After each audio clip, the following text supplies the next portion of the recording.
So a few things come to my mind is something called look, listen, and learn that I try to teach my patients all the time and our listeners is what is your child trying to tell you in these moments?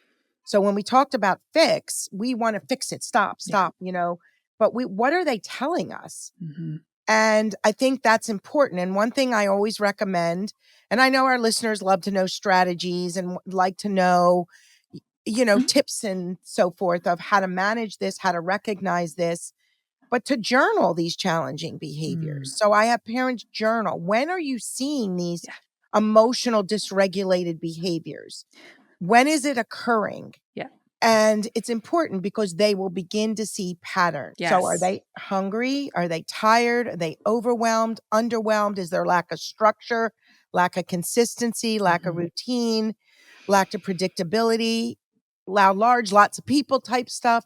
Talk to us about that. Yeah, let me tell you a story. I think that's a Yes, great way to do it. we So love so my stories. sweet Claire, I'm gonna take you to a trip that we took. She was 2.5 years old, and we went to the Boston Aquarium. Now, we live in Vermont, so there's a lot of driving involved first, right?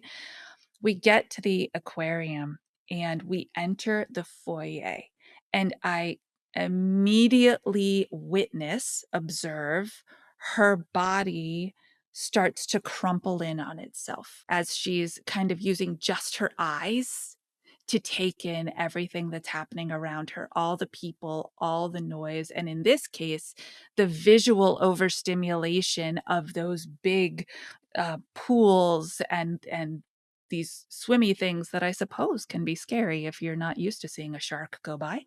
Uh, Oh, for sure. right? And I see her body start to crumple in on itself. She has had no vocalization, right? She's not throwing a tantrum. She's not outwardly showing. And this is, I think, an important thing for kids who have incredibly high anxiety, whether it's generalized anxiety or specifically to social, is we often look for those outward symptoms. They're crying, they're flailing, they're running, and that is such a telltale sign. But what about the ones who implode? Yeah. Right? They start to crumple in. You can see their face fall. Their eyes get kind of that glassy fear in them. Yeah. Those are the kids that we want to really key in on as well. And so I immediately got down on her level. And listen, parenting in public is one of the hardest things in the world to do. You got to know why. You have to know your kid through and through. You have to know what is happening around them and say to yourself, the next things that I choose to do, it's just me and my child in this world right now, and everybody around us is invisible to me. Because the reason I'm doing this is for them so that they can hopefully engage with what we're here to do. So I get down on her level, I scoop her in because I know that she is a child whose physiological system regulates when it gets deep pressure. So I give her like the biggest bear hug. And Oh, since we called her Claire Bear, it was kind of perfect, right? We called them yeah. Claire Bear hugs. And I gave her as much deep pressure as I could to get her to connect with me. She wasn't real keen on eye contact, and I was fine with that. She didn't have to look at me. We were just in the same space in like our bubble. And I said to her, this is hard for you.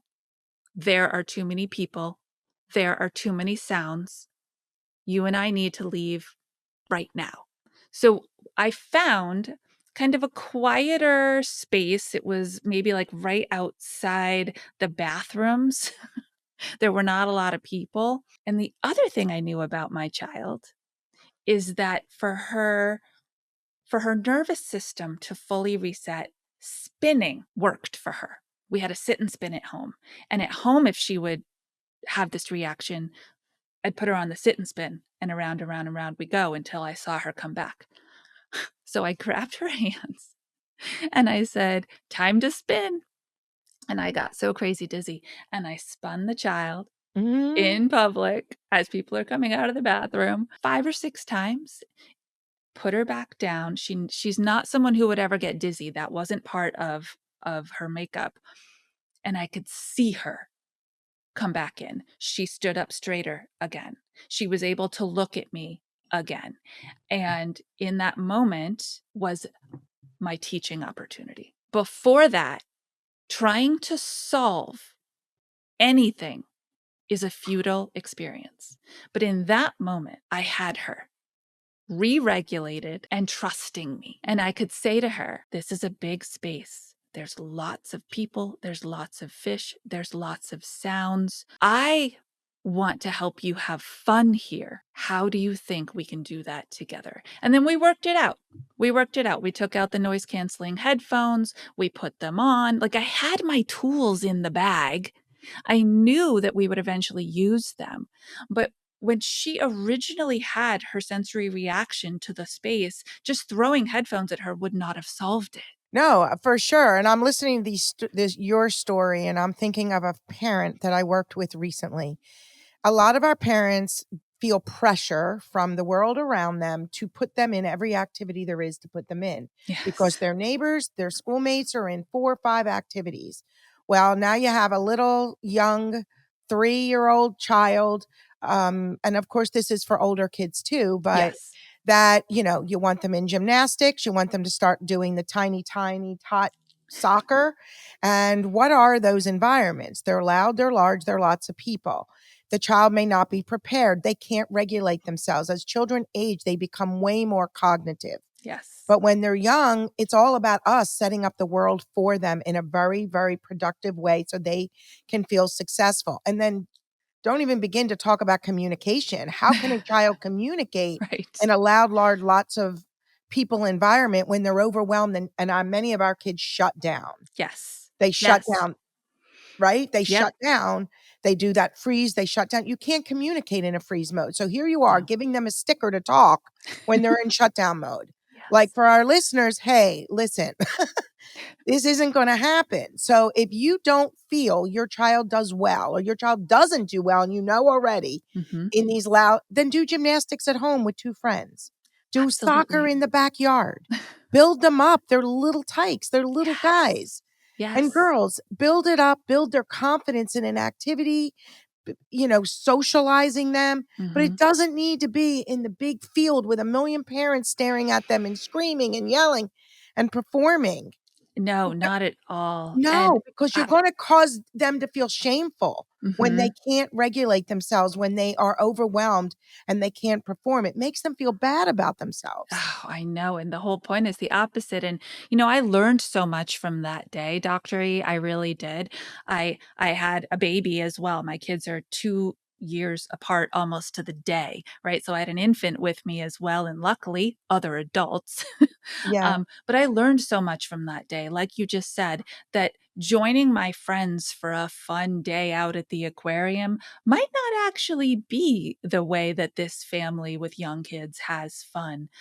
And then things evolved. So, the through line of this, and I think it's so important because I want to give you all a vision of what can be if you really tap into what they need when they're young, is teenage Claire. And it's Christmas time and the whole family is coming over. And by whole family, where saying like 12 people, right? It's not actually a large number, but I say to her, a lot of people are coming. It's might feel overwhelming. I know these are not comfortable situations for you, family you don't see all the time. Let's make a plan. Because now in yep, her yep, teenage a years, roadmap, I call it. Yep, she has the more cognitive functioning yeah, to make the plan with me. If yes. you start to feel overwhelmed, here's the signal that you'll give me. Then I know you're moving to this space to get yourself together before you come back. So we did a lot of the forecasting, a lot of the planning, a lot, and then we would afterwards process it all together during those middle years. Well, this is just the candy on the top of. I can't even. I'm so excited. Yesterday, she's 23, by the way, now.